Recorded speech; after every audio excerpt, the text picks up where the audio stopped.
any undemocratic removal of any government immediately earns the expulsion from the African Union.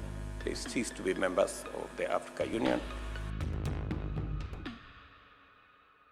And we broke the chains of colonialism because they were imposed on us without our will, without our wish. They were undemocratic. They were not participatory. They were against the majority will of the people of our continents, whether it is the Portuguese here or the British Portuguese in Mozambique or the British in Kenya. These were wills that were imposed on our people without their consent. Our position is that undemocratic,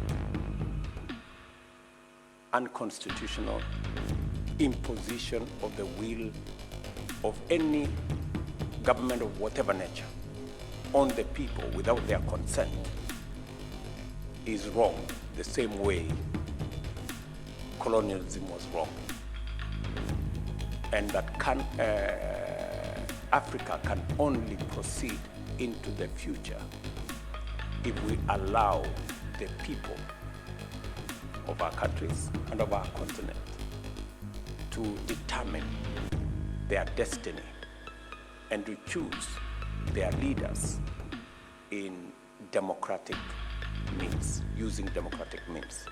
The way you do here in Mozambique, and the way we do in Kenya, and the way it is done in many parts of our continent. And therefore, as a union in the African Union, we are against any undemocratic removal of any government. Coups are not a panacea. They are not a solution to the challenges that we have as a continent. They are as undemocratic as the colonial masters.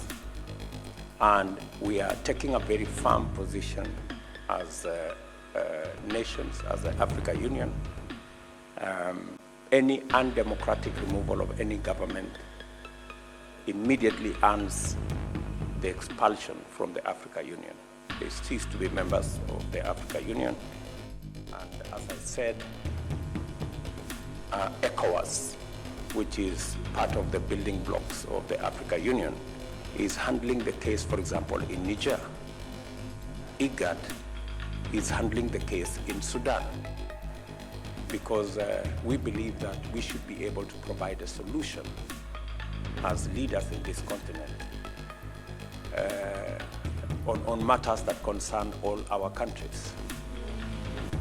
We are all informed that today there is a meeting of ECOWAS, for example, to deliberate on the coup in Niger.